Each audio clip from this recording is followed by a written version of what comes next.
ফরিদপুরের বোয়ালমারীর সকল পর্যায়ের হিন্দু নেতৃবৃন্দের সাথে মতবিনিময় সভা করেছেন ফরিদপুর ১ আসনের সাবেক এমপি জাতীয়তাবাদী কৃষক দলের কেন্দ্রীয় কমিটির সহসভাপতি খন্দকার নাসিরুল ইসলাম।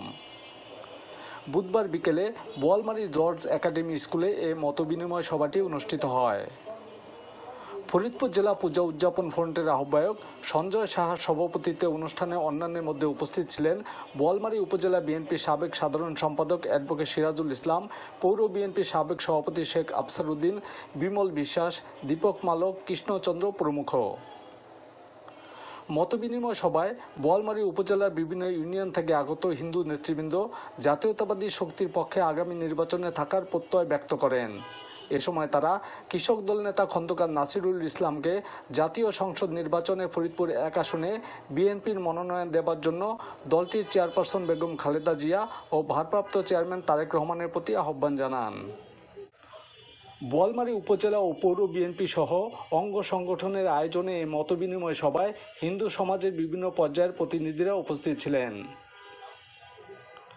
প্রধান অতিথির বক্তৃতায় খন্দকার নাসিরুল ইসলাম বলেন, হিন্দুরা এদেশের সংখ্যালঘু হিসাবে নয়, এদেশের নাগরিক হিসাবে মর্যাদা নিয়ে থাকবে। হিন্দুদের যে কোনো আপদে বিপদে বিএনপি বিগত দিনে পাশে ছিল, আগামীতেও থাকবে। হিন্দু সম্প্রদায়কে বিএনপি ঐক্যবদ্ধ দেখতে চায়। হিন্দু সম্প্রদায় এদেশের কোন দ্বিতীয় শ্রেণীর নাগরিক নয়।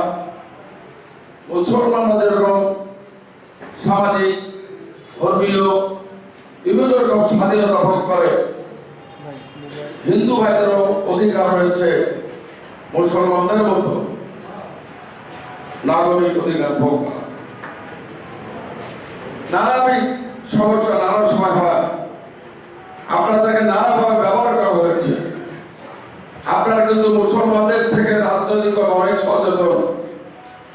আপনারা একটু যোগ দিয়ে করেন না, একটু পিছনের দিকে ফিরে তাকান। কাদের সময় কাদের আমলে আপনারা ভালো ছিলেন? এই দেশে দীর্ঘ 15 বছর 16 বছর লাগাতার কোন সরকার ক্ষমতায় থাকে না। এই হাসিনা ছাড়া, হাসিনার আমলে যত অনিয়ম হয়েছে, যত মন্দির ভাঙা হয়েছে, যত প্রতিমা ভাঙচুর হয়েছে, যত হিন্দুর বাড়িতে অগ্নিসংযোগ হয়েছে, তার একটিরও বিচার হয় নাই। বিচার কেন হলো না? বিচার কেন হলো না আপনাদেরকে বুঝতে হবে।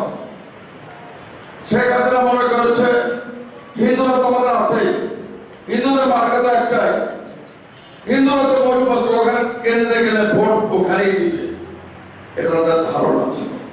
তাই মুসলমানদের বিরুদ্ধে ব্যবস্থা নিতে কিন্তু মুসলমান বিপক্ষিত হয়ে যাবে। আমার হাতে যেটা আছে, মুসলমানকে বিগড়ানোর দরকার নাই, এটাই ছিল তাদের চিন্তা ভাবনা। যদি শেখ হাসিনা মন্দির ভাঙা, হিন্দুর বাড়িঘর লুটপাটের অসংখ্য বাড়িঘর জ্বালিয়ে পুড়িয়ে দেওয়া হয়েছে, মন্দির ভাঙা হয়েছে, দিনাজপুরের মাঝি পল্লী কয়েক মাইল জ্বালিয়ে সারখার করে দেওয়া হয়েছে। আর দেশব্যাপী ছোটখাটো মন্দির ভাঙা, হিন্দুর উপর নির্যাতন অবিরত ছিল। আপনি আমাকে দেখান তো কোথায় বিচার হয়েছে? একটিরও বিচার হয় নাই। আর আমাদের দলের কথা, দল ক্ষমতায় যাক বা না যাক, হিন্দু মুসলমান ঐক্যবদ্ধভাবে কাজ করবে। মুসলমান যারা বিএনপি করে তাদের দায়িত্ব হবে হিন্দুর মন্দির, হিন্দুর উপাসনালয়, হিন্দুর ইজ্জত রক্ষা করা।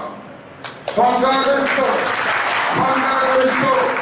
মুসলমানের দায়িত্ব হচ্ছে যারা সংখ্যায় কম তাদেরকে ভালোবাসা দিয়ে, নিরাপত্তা দিয়ে, নিজের বুক দিয়ে আগলে রাখা।